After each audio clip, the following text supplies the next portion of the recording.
Você entra numa casa cheia. Não é templo de mármore. É chão gasto, madeira velha rangendo, parede simples com marcas de mãos. Mesmo assim, parece mais santo do que muita catedral. Porque aqui, o santo está perto demais. O ar é quente. Tem cheiro de pão recém-partido, de azeite derramado em prato de barro, de poeira grudada no suor da multidão. Você ouve vozes baixas, risadas contidas, alguém chorando num canto sem fazer escândalo. É uma alegria que não faz pose. É um recomeço que não precisa de palco. E então, no meio dessa alegria, surge um perigo silencioso. Não é soldado romano batendo na porta. Não é perseguição do sinédrio. Não é espada. É a tentação de parecer. Você vê Barnabé. Ele se move com calma, sem pressa de ser notado. A túnica dele tem poeira na barra, e as mãos dele carregam aquele tipo de tremor leve de quem acabou de fazer algo grande e não quer ser louvado por isso. Ele coloca sua oferta diante dos apóstolos como quem coloca pão sobre a mesa de um irmão faminto. Sem teatro, sem marketing, sem olhar para os lados. O ambiente fica leve. A comunidade respira como um corpo só.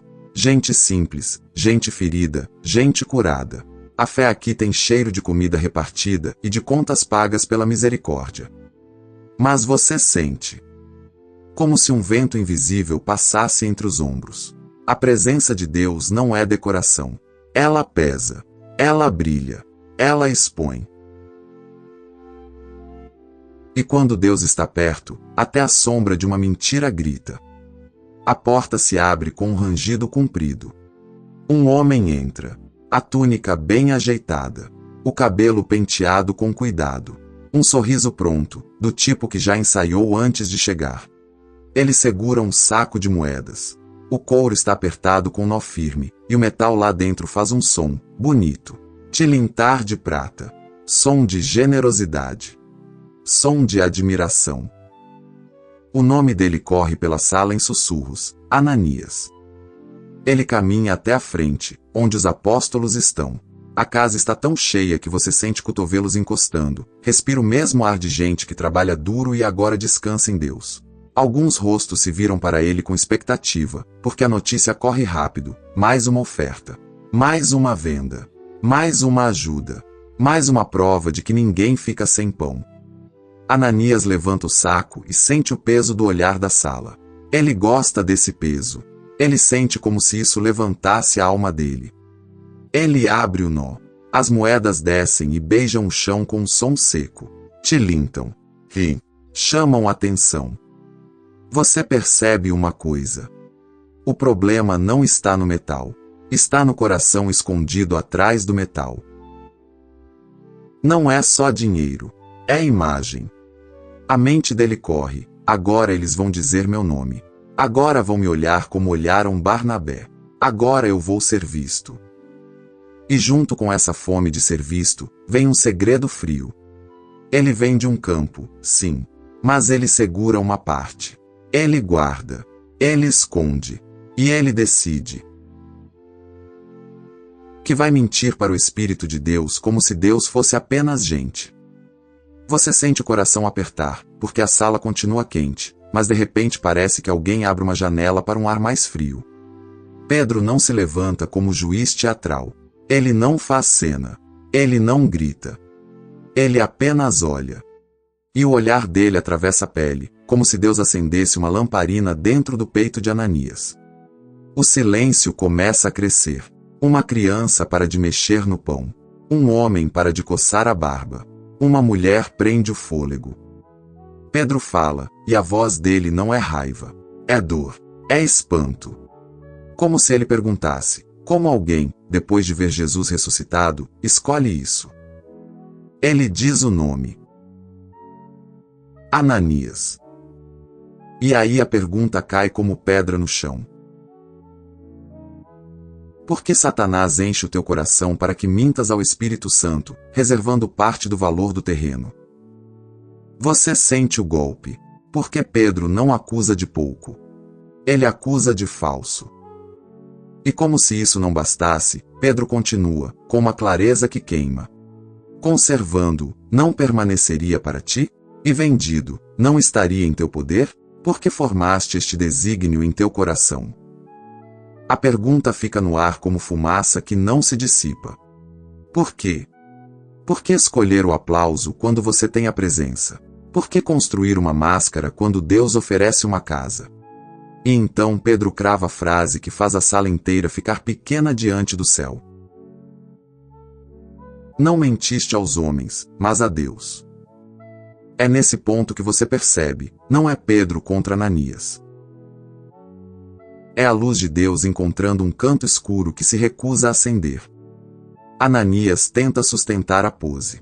Ele força o sorriso, como quem segura uma porta com o ombro. Ele pensa em improvisar uma explicação. Ele pensa em rir. Ele pensa em dizer qualquer coisa que o salve. Mas a máscara pesa. E agora pesa como pedra molhada. A testa dele começa a brilhar de suor. A garganta seca. As mãos tremem. E de repente, o corpo dele falha. Não é desmaio elegante. Não é queda bonita. É um colapso. Um som seco. Irreversível. O corpo de Ananias encontra o chão e a sala inteira perde o ar. Você ouve um grito abafado. Alguém coloca a mão na boca para não berrar. Outro recua como se tivesse visto fogo. E o texto sagrado ecoa dentro da sua cabeça como um trovão sem relâmpago. Ouvindo Ananias estas palavras, caiu e expirou. O silêncio agora é diferente. Antes era reverência. Agora é temor. Não pavor irracional. É a consciência viva de que Deus não é um conceito. Deus é real. Os jovens se levantam. Você vê mãos firmes, mas olhos arregalados. Eles não fazem cerimônia. Eles envolvem o corpo. O pano raspa no chão. A madeira rende enquanto eles passam. A porta abre de novo, e a luz de fora entra como uma lâmina branca. A rua cheira a sol e a pedra quente. Eles caminham rápido. Enterram. Voltam. E a casa continua. Porque o espírito não vai embora. Só que agora ninguém brinca com Deus. Agora o santo é percebido como santo. 3 horas passam. 3 horas em que a comunidade tenta respirar. 3 horas em que ninguém sabe o que dizer. 3 horas em que cada um ouve o próprio coração bater alto e pensa: o que eu estou escondendo? A porta rende novamente. Safira entra. O mesmo perfume. Um cheiro doce, talvez mirra misturada com óleo barato. O mesmo sorriso ensaiado.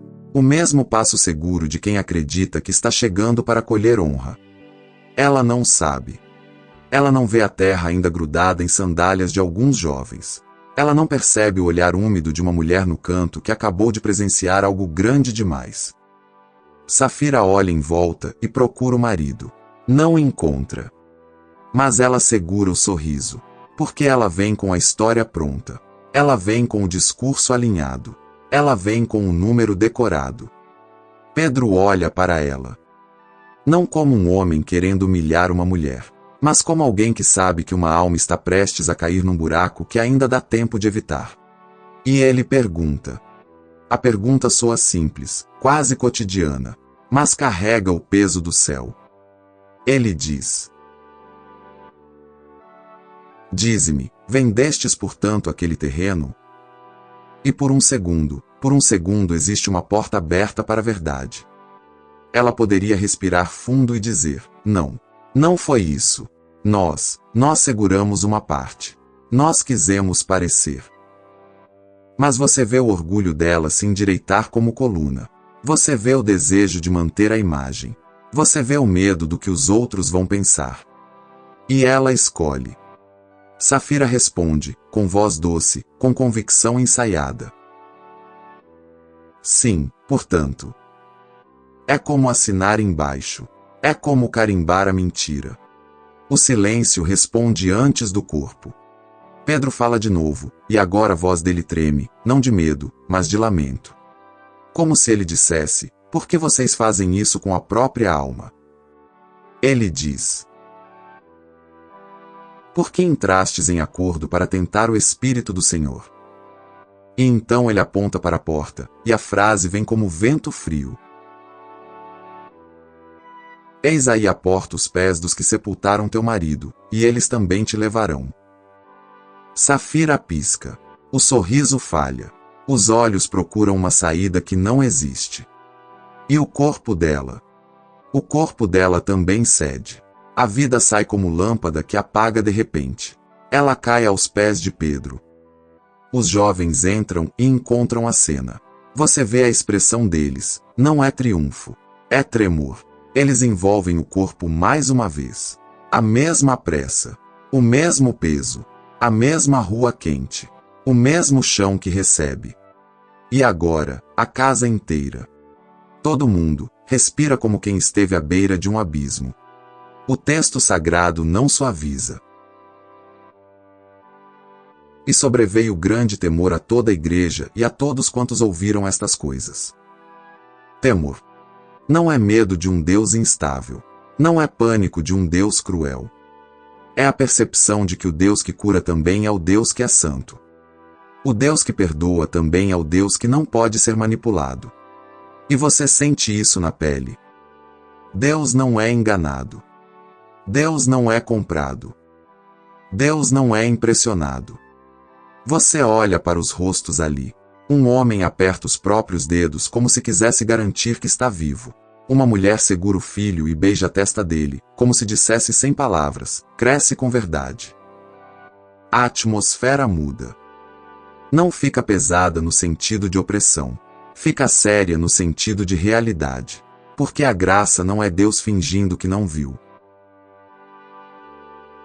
A graça é Deus abrindo um caminho de verdade para um povo que carrega o nome de Jesus pelo mundo. E você percebe o que está em jogo. Essa igreja nasce no fogo. Ela nasce em sinais. Ela nasce com gente sendo curada nas ruas, com enfermos sendo trazidos em camas simples, com demônios recuando diante do nome.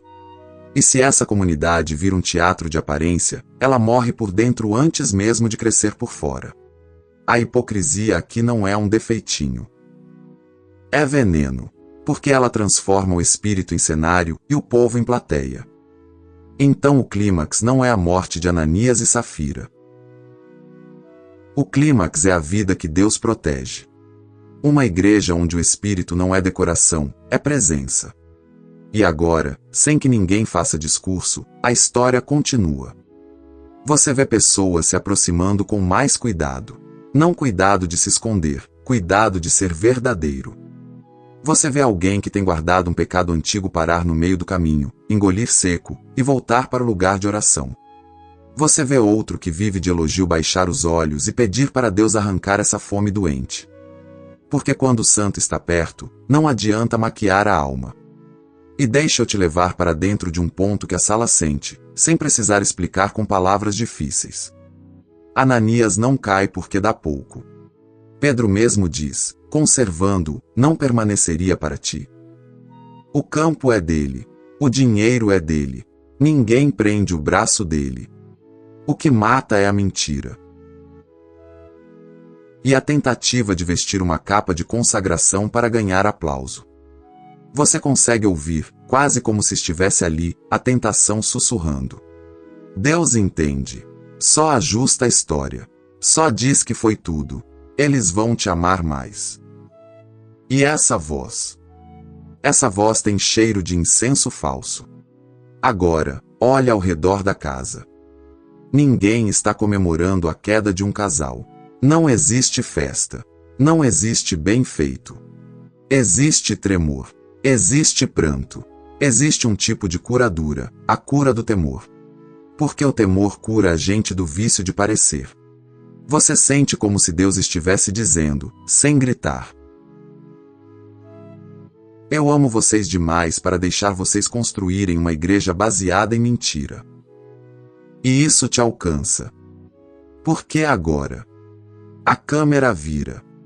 Ela sai da casa de Jerusalém e atravessa séculos. Ela atravessa ruas, atravessa prédios, atravessa telas. Ela chega na sua sala. Ela chega no seu quarto. Ela chega no ônibus onde você coloca o fone. E a pergunta fica em pé diante de você, não para te esmagar, mas para te libertar.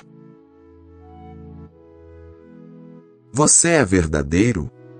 Não é você dá tudo? Não é você parece santo? Não é você impressiona as pessoas? Você é verdadeiro diante de Deus? Porque existe uma forma moderna de entrar naquela casa com um saco de moedas. Talvez não seja prata. Talvez seja postagem. Talvez seja frase pronta. Talvez seja um currículo espiritual. Talvez seja servir muito para esconder um buraco. Você canta, mas guarda rancor. Você prega, mas alimenta um pecado secreto. Você oferta, mas compra admiração. Você diz glória a Deus, mas por dentro só quer que alguém diga você é incrível. E o Espírito? O Espírito não é enganado. E aqui, eu falo com reverência. Essa história não está viva para te fazer viver com paranoia. Ela está viva para te puxar para a luz. Porque a graça não é uma cortina para esconder sujeira. A graça é água para lavar. Você sente medo? Talvez. Mas o medo que nos falta hoje não é medo de castigo. É o temor que cura a alma do vício de parecer. Você não precisa construir uma versão espiritual de você mesmo para ser aceito. Em Cristo, você já é recebido. Olha para Jesus, aqui e agora, não como ideia, mas como presença. Ele não morre na cruz para te dar um palco. Ele morre para te dar um coração novo. E quando você entende isso, você pode parar de mentir. Você pode parar de sustentar imagem. Você pode parar de negociar com Deus. Você pode fazer o que Ananias e Safira não fazem. Confessar. Dizer, Senhor, eu não tenho o que sustentar. Eu tenho o que entregar.